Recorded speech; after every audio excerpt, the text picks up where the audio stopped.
scars remind you that your past is real. You can't run away from it, but you can still be a very dangerous motherfucker. Retired Navy SEAL David Goggins is described as one of the toughest men on the planet. When I was 297 pounds trying to be a Navy SEAL, the scariest thing in the world to me, even to this day, was that could have been the rest of my life. Fuck that. I want to be someone that I'm proud of. Just by going to war with myself every day, I gain confidence.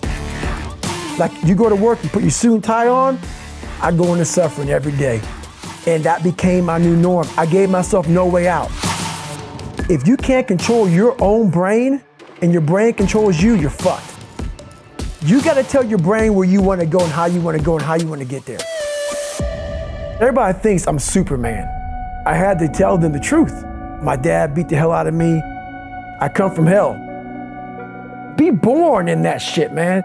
You learn to survive, but surviving doesn't make you win.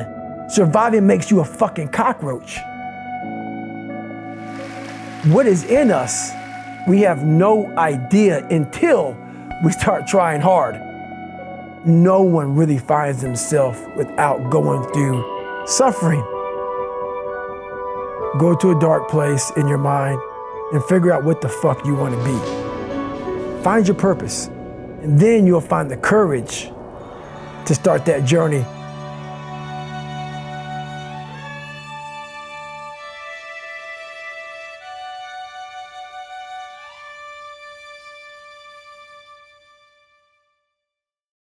Hi, it's Brian Rose from London Real. You probably know that we've just recently been re-platformed on YouTube after 25 months completely in the dark. The truth is, I really need your help. What I really need you to do is click on that subscribe button right now, like this video, and maybe even leave a comment or share the link with friends. We're really fighting against an algorithm that's tried to keep us quiet for so long. And the more subscribers we have, the more people watch our content, the better guests we can bring you, the better content, and we can continue transforming lives. We've been doing this for 14 years now. I want to do this for another 14 years, but I really need your help. So click on that subscribe button, like the video, leave a comment, share this, and we're going to continue to bring you more and more great content. Thank you. Let me ask you a question. Are you pushing yourself hard? Are you getting out of your comfort zone? Are you putting pain into your life every single day? Or do you call your mommy when things get tough? You know, most people quit at 40%. That means you got 60% left in the tank. And that's what my guest is here to talk about this week.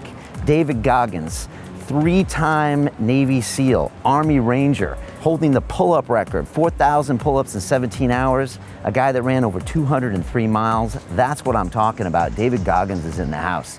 And I'm super excited to share this episode with him. And he talks all about getting out of your comfort zone, about how to be uncommon amongst uncommon men, about how to look at something called your accountability mirror every day, about how to go into the cookie jar when you need some inspiration.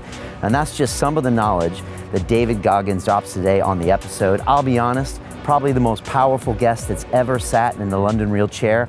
This episode will change your life, just like his book, Can't Hurt Me, will also change it. Make sure you watch this to its completion and get out of that comfort zone and go and be great. This is London Real. I am Brian Rose. My guest today is David Goggins, the athlete, speaker, soldier, and New York Times bestselling author, often referred to as the hardest motherfucker on planet Earth.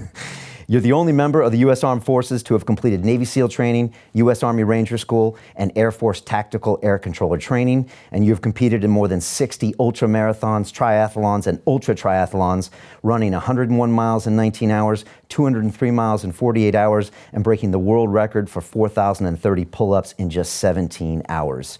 Your New York Times bestselling book and audiobook, Can't Hurt Me, shares your astonishing life story of childhood physical abuse, poverty, and prejudice, and shows a path that anyone can follow to push past pain, demolish fear, and reach their full potential. David, it's a big honor. Welcome to London Real. Hey man, thanks for having me. I appreciate it. Tell me, what do you think of London and this city? And are we hard enough here? Well, I know one thing, man. The fucking traffic is hard enough. It is brutal. So just getting here, but I'm having a hard time trying to find a place to run. But I'm spending a lot of time on the elliptical trainer. I'm making it work. I don't mind London at all. I've been a lot of places in the world. London's good. London's good. They actually have a history of being some pretty hard people. And I was here for the bombings in 7/7 and 07. And the one thing I noticed was the day after the bombings, everybody went back to work. And I was like, oh, this is old school. This is like, 1940 Battle of Britain, where it's getting bombed every day. People would just dust off, and the next day they just got back to it. That's badass. Yeah, so that's badass. It's kind of underlined. But yeah, the traffic will callous your mind. Well, I like London more now after hearing that story. Right? Yeah. I'll have to take you and show you some of this. You can see the shrapnel is still in there from the bombings down by the Thames River and stuff. The bombings aren't badass, but the mentality of the people here, that's badass. Yeah, no, it is for sure.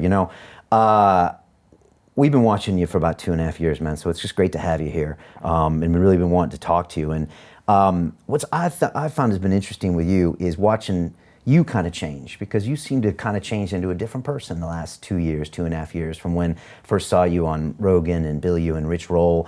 And with the book, I know that you had to go really deep, Right. and get really vulnerable. And I know that's something that maybe you hadn't done much of before. And you've said before that writing the book was the most difficult thing in your life. Right. And after that intro, most people would find that hard to believe. Right. That writing a book is harder than running 203 miles. By far. Or doing 4,000 pull-ups. But can you explain why? You know what?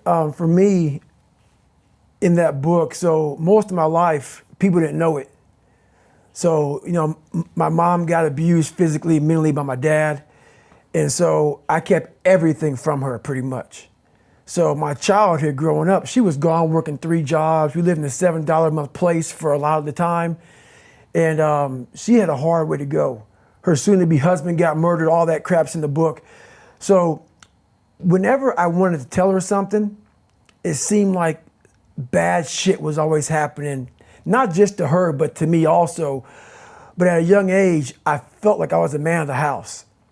So I didn't want her to know anything about my life, like what I was going through.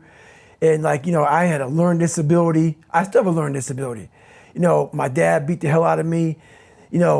School wasn't great for me. I lived in a small town with a bunch of, there were a lot of rednecks there, a lot of people who didn't like black people. So everywhere I went, I was having all these kind of obstacles hit me in the face. So I just hit it. So I became a really closed person because I didn't want to stress her out anymore. So I became this person who walked around with like 2 sides of David Goggins. There's one side that was like, I'm a tough guy. That was the outside surface. But on the inside, I was a kid that was just hurting, that needed all kind of help, but no one knew it. Right. I never talked about it because why? That showed weakness. And my mom didn't need to hear it. At least that's what I thought. So, for me to come out and be this vulnerable, because everybody thinks I'm Superman. So I wonder why. Yeah, everybody thinks I'm Superman. So I had to tell them the truth, and and the truth is very important. And for me, a lot of years of my life growing up, I lied a lot because didn't have a lot of friends, felt socially just all kind of awkward. I was hiding all kind of stuff. So you do whatever you can to create another human being that's acceptable, that you think is acceptable in society. And when I did that, all that came out was a bunch of shit, a bunch of lies, a bunch of filth, a bunch of nothing. So for me to come out and write a book about the real David Goggins, it was tough. It was tough, but that's the only way. If I want to help people out, the only way I can cut to the surface and say, look, guys, gals, whoever's reading this book, I am where I am now. You guys see this. And it would have been very easy to write a book about the hero, David Goggins, but the hero's not me. The hero is the person reading the book. But I had to tell them where I came from to give people hope that, wow, that's where he came from? He came from all these fucked up obstacles, and now he's there? I want to give people that kind of hope, so that's why it was tough. Because to give people hope, I had to take myself to the sewer to show people, hey, I come from hell. I come from hell. And a lot of it I created, not just society. Yeah, society helped me out, but I created a lot of the hell that I had to go through. I made this picture out to be a lot worse than what it was. It was bad, but I made it out to be, insurmountable. So yeah, we can be our worst enemy. Why is the truth so important? You know what? Because first of all, it does set you free mentally, and it gives you a starting point. You have to have the truth to have a starting point. So when if I'm lying to you about who I am, or I'm lying to you about whatever, there's no starting point. There's a false reality. Right. You have to create the real reality. So that's what I call my accountability mirror in my book. That's the real reality. Where the fuck am I going to start from? So for me, I was lying to this, lying about that. So I had no starting point. Once you come face to face with who you are, you have a starting point. All right, I'm not real smart. I have no courage. I have no self-esteem. I have no nothing. Nothing. That's my starting point. Now we can move from there. But if I tell myself I'm strong, I have courage, I'm smart, and all these are lies, you continuously push that starting point backwards. Right. So that starting point is the truth.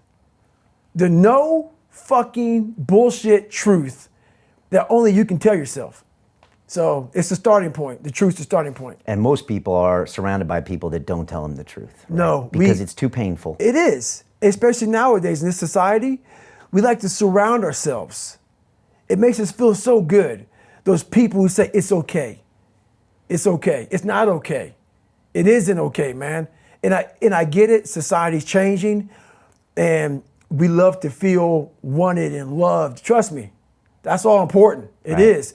But you have to have the truth from people. Hey, you're not working your butt off hard enough. You're not trying hard enough. We all think we're trying hard, but what are you gauging that off of?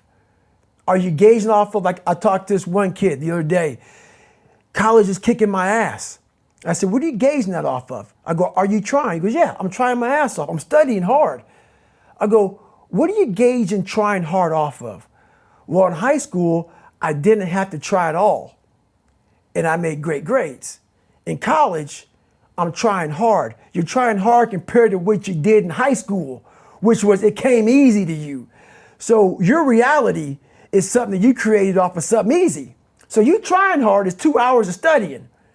I'm gonna tell you a difference in trying hard and trying hard. Trying hard is something in your mind just doesn't stop. We know 2 hours isn't enough. So it's all about, reality and what you're basing things off of. And most people quit at 40%. Yes. That's one of your most famous lines. Yes. I was hearing that years ago coming from you. And so when we're saying I'm trying hard, when you look in that accountability mirror, you need to look right in your eyes and say, who am I fucking bullshitting, right? Right. Because most likely you're at 40% or less. Right. Much less. Much less. Because even though the 40% rule came up years later, when I was 297 pounds and I was fat as hell trying to be a Navy SEAL, the scariest thing in the world to me, even to this day, was that could have been the rest of my life. I thought then I was trying hard. That's the scariest thing in the world. I thought then, 297 pound, working for Ecolab, spraying for cockroaches, making $1,000 a month. I thought that was me at my 100% potential. Come to find out, a few years later, I wasn't anywhere near that. 106 pounds less, graduate Navy SEAL training, went on to do all these other things. Looking back on that was me trying hard. That's why people gotta understand, what is in us, we have no idea until we start trying hard. And I mean really trying hard, where you're obsessed with, hey, this is my new norm. My new norm is that, wow, this isn't always fun. It's not always meant to be fun. And that's when you know you're trying hard. And so people listening to us that maybe are at 20% or 30%, how do they shatter that myth that they've been telling themselves, about, I'm going hard, I'm going max, and yet they're not seeing the results? Like, how do they actually shake themselves out of that? Because There's a great quote, I think it's by this guy named Richard Feynman, who says, the first principle is that you must not fool yourself, and you're the easiest person to fool. So we construct these crazy Disneyland realities in our brain, right? And then feed it back to ourselves. How do you shatter that? Well, your first thing, you're fighting, we all have two people. We all have two people. And I'm not saying you're crazy. We have the easy voice, which is that 20% telling yourself that I'm easy at 90% of my full potential, maybe 100% at that 20%. That's that voice that we all love. That's that very comfortable voice, that's that mommy holding you saying it's going to be okay. Doesn't care how good you are, just loves you. Just loves you no matter how messed up you are in life. That's where you want to be at. So that's that one voice. This other voice that we walk very far away from is a voice saying, hey man, you ain't doing shit. So we try to get this voice out of our head completely. And we live over here in this land. So what you have to do first is turn up this voice over here. The voice saying things to you that aren't nice. That it's in our head saying, you know what, man, dude, you're not doing shit. You're not and it's not putting yourself down. People take this the wrong way in this new society. I'm not saying to put yourself down. I'm saying listen to the truth. And the truth isn't in the 20%. The truth is in this other part of your brain saying, look, man, you're wasting a bunch of percentage here. We have 80 more percent that we're not tapping into, because in this other 80% is suffering, pain, failure, self-doubt, darkness, and then a whole bunch of light. But to get to this light, you got to go through all of this shit. So a lot of us know that. We know. We do know deep down. Yeah, I can get over here, but over here, man, this is much better, because I got to go through this journey that is not fun. This from 20 to 100%, this shit in between is not fun. So we decide to live over here. So everybody goes, how do you do that? You know exactly how to do that. You know exactly, it's not a magic trick. There's nothing I talk about in that book that's a magic trick. It's all back down to a very primitive mindset of we just have to do. It's like breathing. Breathing becomes normal. Like we don't even know that we're doing it. That's how you have to live your life. When that alarm clock goes off at 4 or 5 in the morning, your mind says no. You just say, it's just what we do. It's what we do now. Because to get to where you want to go, the amount of pain involved, I'm not saying physical, I'm not saying you got to break yourself off. The amount of mental pain of how many times you're going to have to do something that you don't want to do to get to where you want to go is going to be, there's going to be more times you do something that you don't want to do than you are going to want to do it. And that's your new norm. That's your new norm. So then it's like breathing. And then once you do this over and over and over again, it becomes like breathing.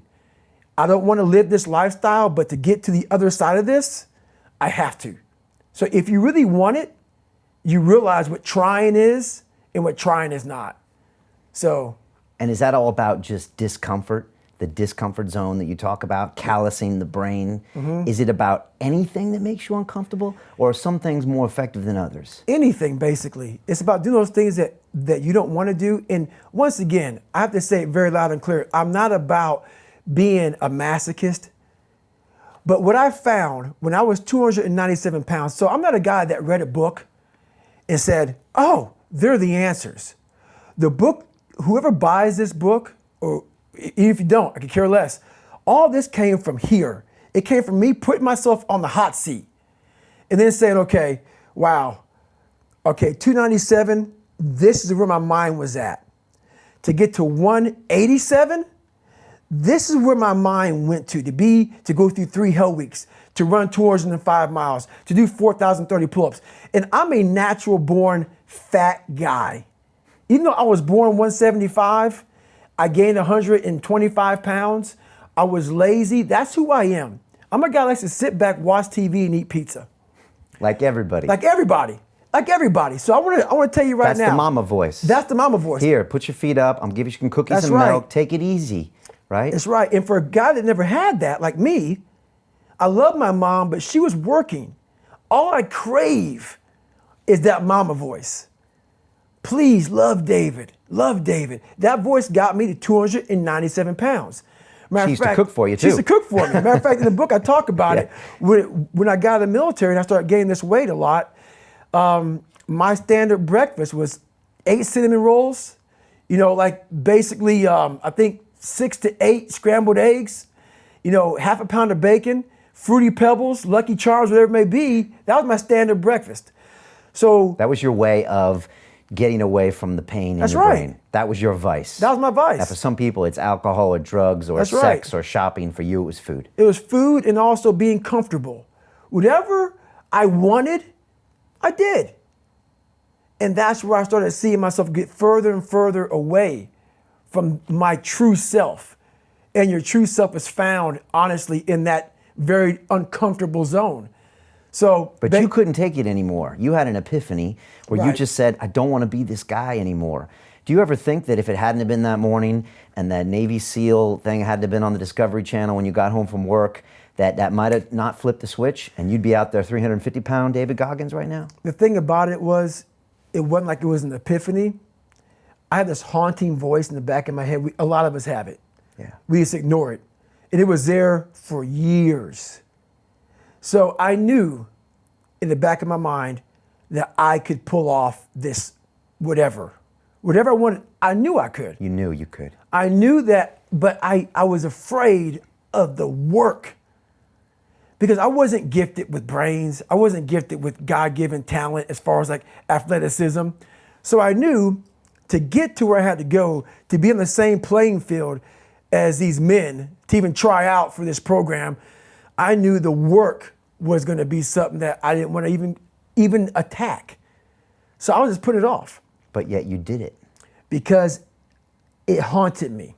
Okay. The voice in my head said, you know what, man? You're going to die never even trying to reach your full potential. And how's that going to feel? So I'm going to live even while I'm dead. I'm going to be, because I believe in a higher power, whatever it may be. I don't know what it is. I believe that your mind lives forever. Some spirit, something lives forever. I'm going to be haunted by the mere fact that I literally that's what I was. You wasted that life. That's what I was, man. And you look back and here lies David Goggins, a punk. That's it. Right. And I get to live. So whatever heaven or hell is, you're in hell the rest of your life. The rest of your life.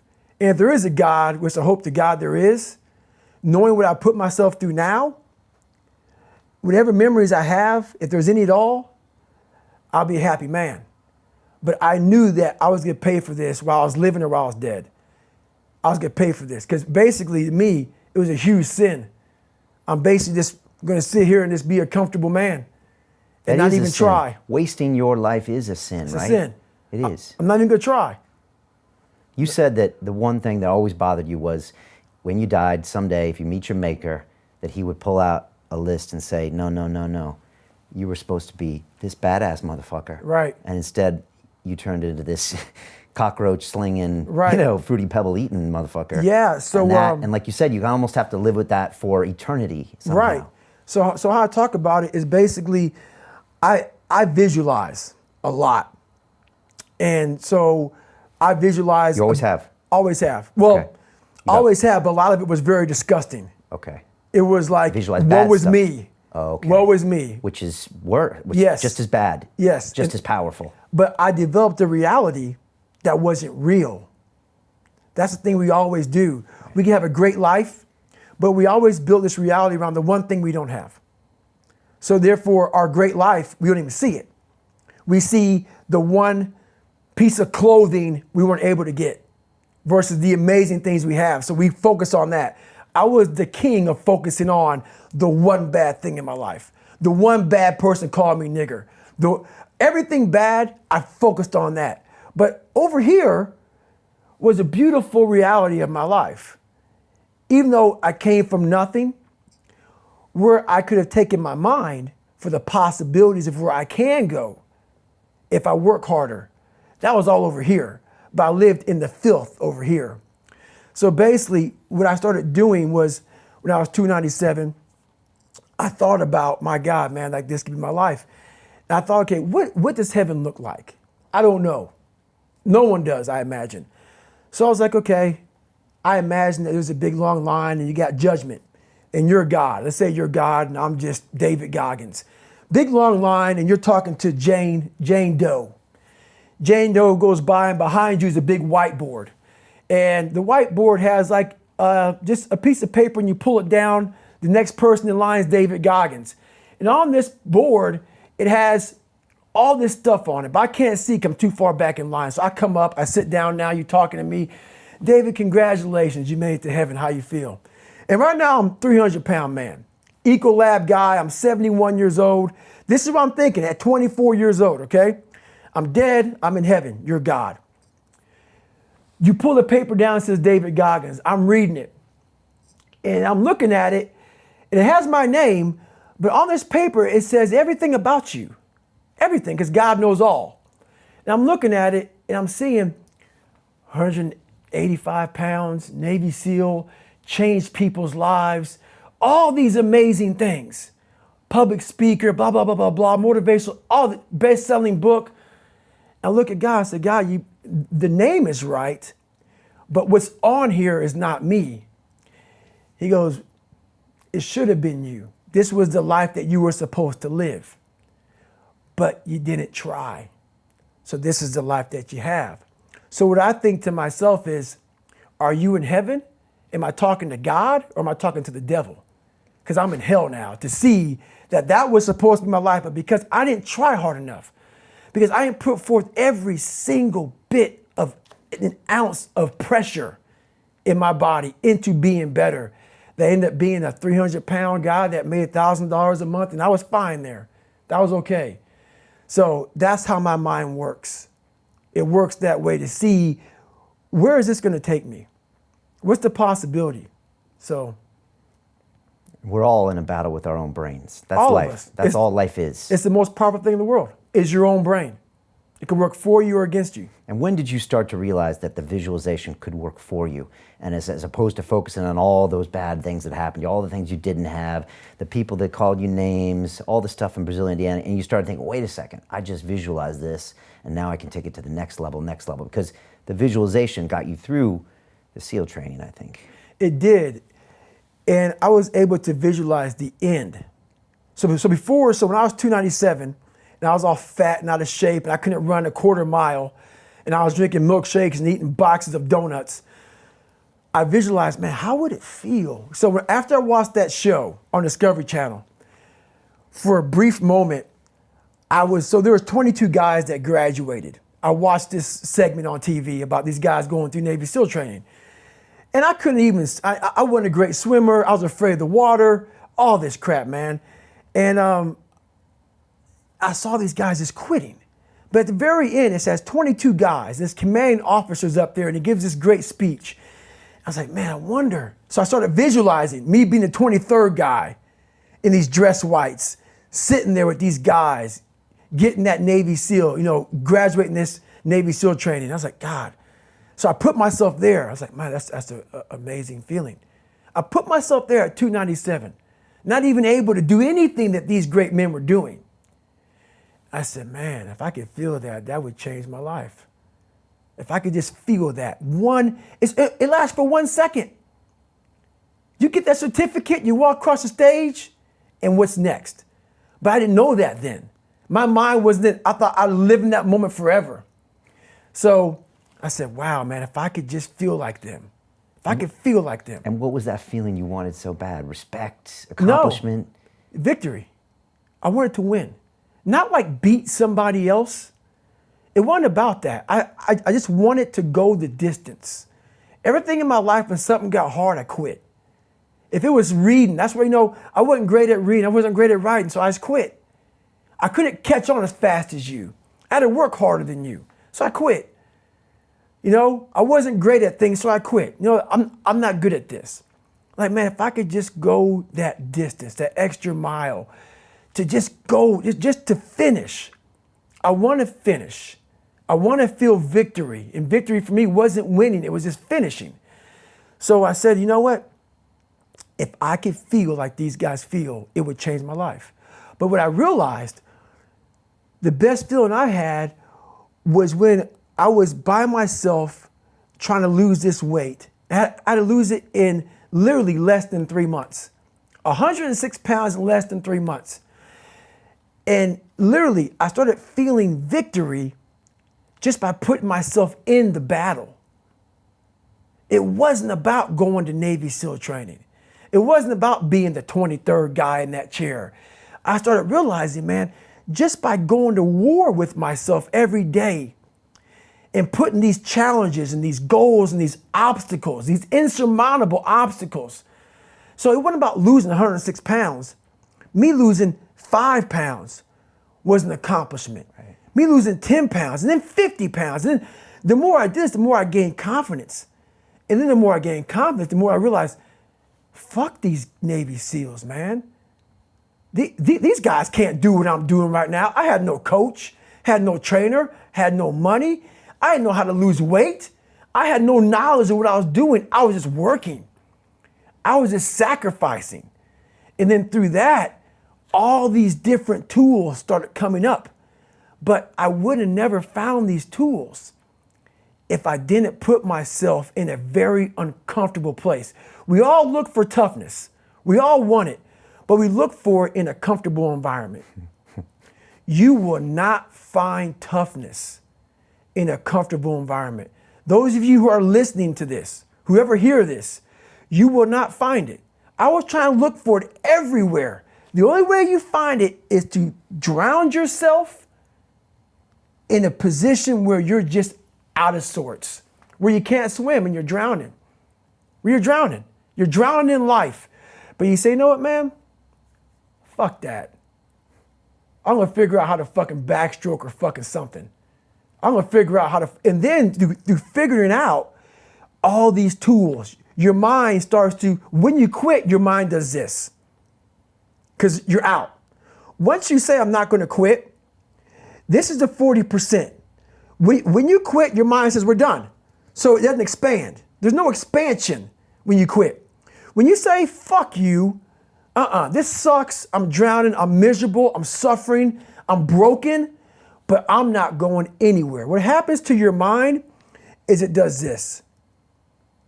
It says, fuck, he's not leaving.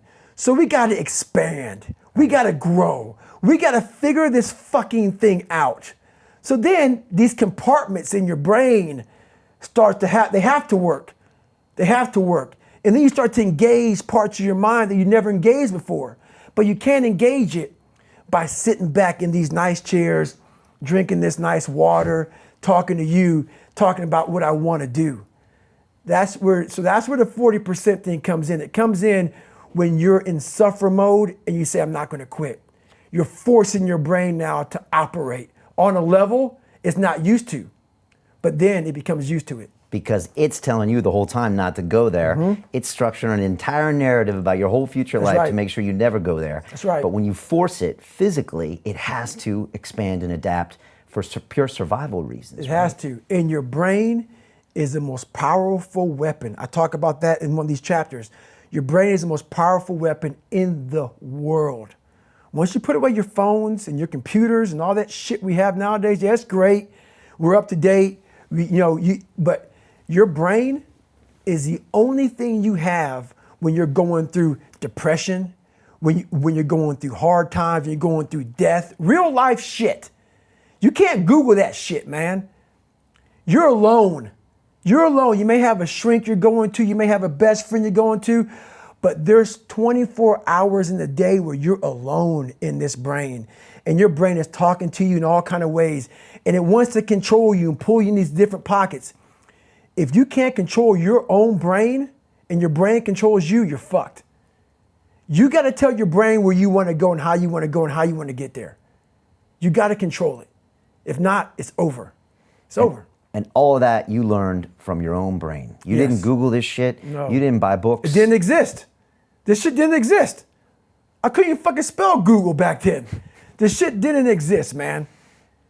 what existed for me was, okay, man, how am I gonna fucking make this work?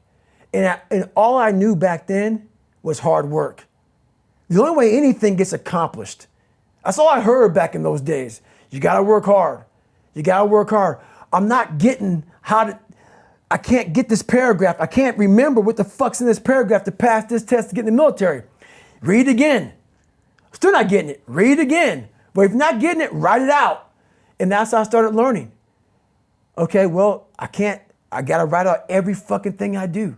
And then write it out again and write it out again. And guess what happened? I got it. I can't swim. I'm negative buoyant. Go back again. I can't swim. Go back again. Go back again. Go back again. I got it. I realized if I keep going back and going back and going back until the shit just becomes, your mind will say, fuck, okay, we're gonna figure it out. It'll find a way. Because he is not going to stop. It's not like I'm gonna try one more time. No, it's just like alarm clock goes off, boop, we're going back. I can't read right, we're going back. I gave myself no way out, and my mind realized that. They said, okay, we're gonna adapt and overcome now. So you have to teach your mind this is the new normal, This and is you the better new get norm. with the fucking program. That's right. And as soon as it realizes that you're serious, then it adapts. I'm not playing a game. Right. But if it thinks you're playing a game, it knows and it won't adapt. It like a lot of people say, like when I say trying hard, your mind knows, man. It knows this guy's bullshitting me, man. This guy's lying. There's no truth behind it. When I was in Navy SEAL training, people go, how were you there for 18 months? The program was only 6 months long. You were in 3 hell weeks in 1 year. No one's ever done that. How did you do that? I talk about the new norm. When I lived in a $7 a month place when I was growing up for a short period of time, I loved it. I didn't know any different. That was my norm. Once we moved out of that place, we moved to a $236 a month place. I was like, shit, I never want to go back to that little piece of shit. But if you go back to that $7 a month place and you realize this is where I live, this is all I got.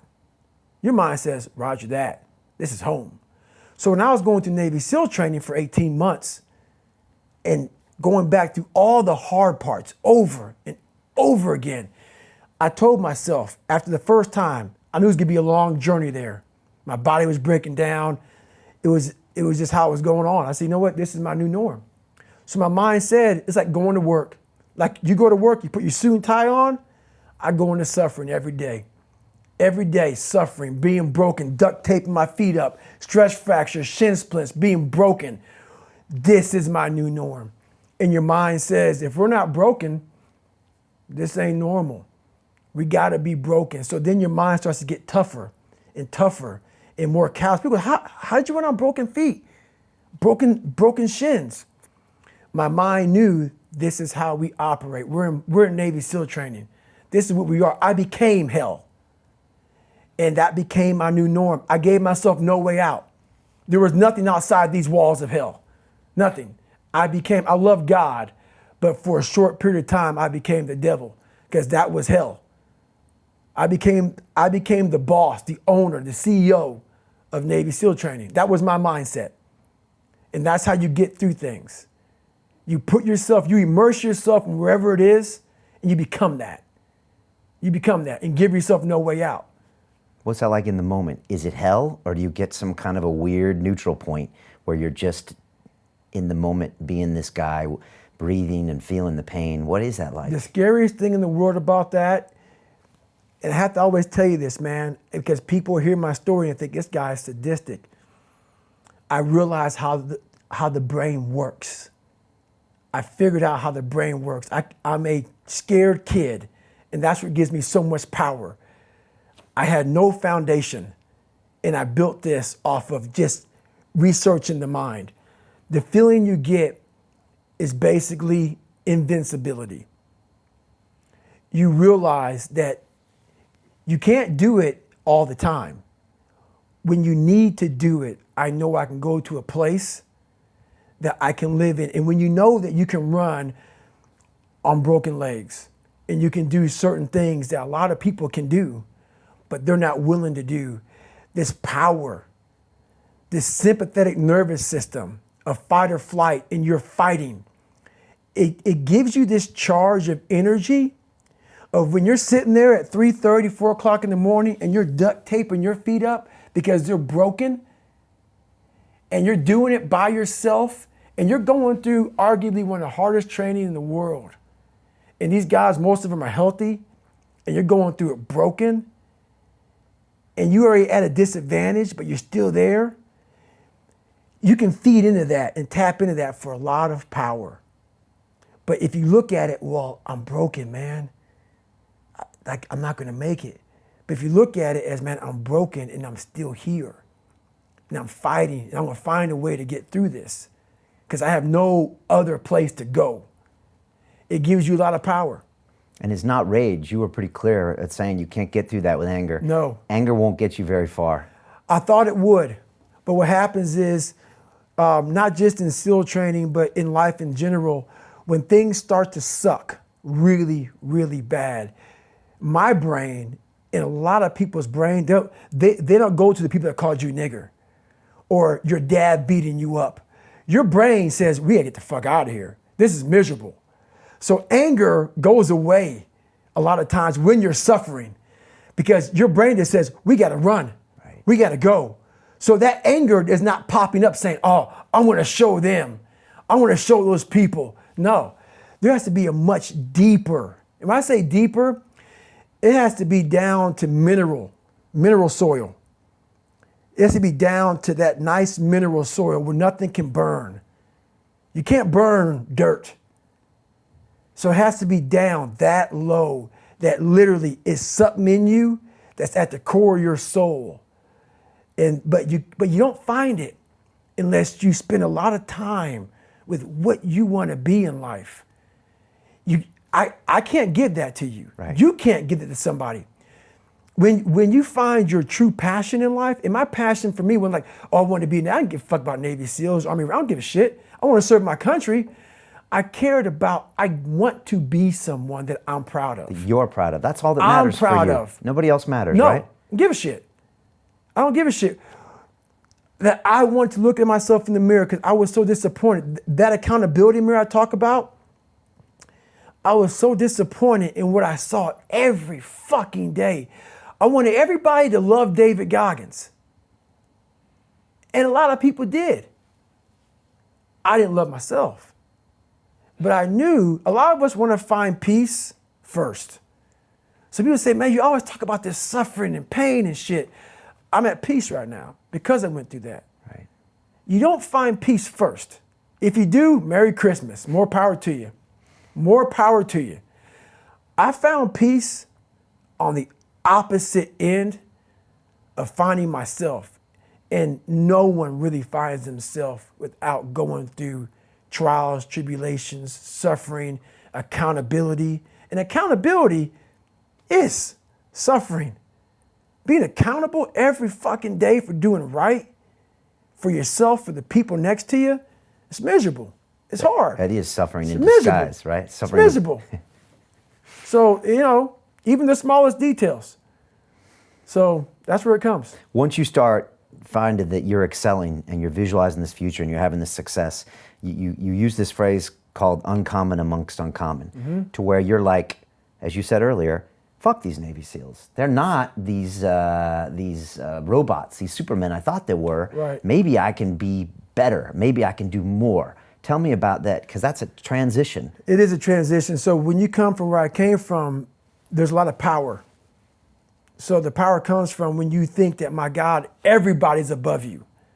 And then you put, for instance, I talk about the Navy SEALs in my book. I put every Navy SEAL on a pedestal. It's easy to do. It's easy to do. You read the books about them, you see movies about them, superhuman. But what happens is, once you drop your own limitations, so one thing we do bad in life is we put all these people above you. Never put anybody above you, man. Make it an even playing field. But you can't make it an even playing field if you're not working your fucking ass off. I'm not saying not to respect people. You gotta respect people. But if you're playing tennis, right now there's tennis going on here in Queens. If you're playing tennis and you're playing Roger Federer, even Roger Federer's not here right now, but let's say you're playing Roger, best ever, arguably best ever. But I'm fucking good at tennis. But Roger's the best ever. That's in my fucking head. And we're playing a 5-set match, Grand Slam. Before Roger serves the ball, the first serve of the game, first serve, set 1, game 1, first serve. In your mind, you're thinking, man, that's the best fucking person in the world to serve. This is how I thought about Navy SEALs. So what happens is, 2 sets fly by. Roger fucking smokes you 6-0, 6-0, or 6-0, 6-1. You're like, wow, man, I can play with this motherfucker. But by the time you realize you can play with Roger Federer, It's too late. it's too late. To continue watching the rest of the episode for free, visit our website londonreal.tv or click the link in the description below.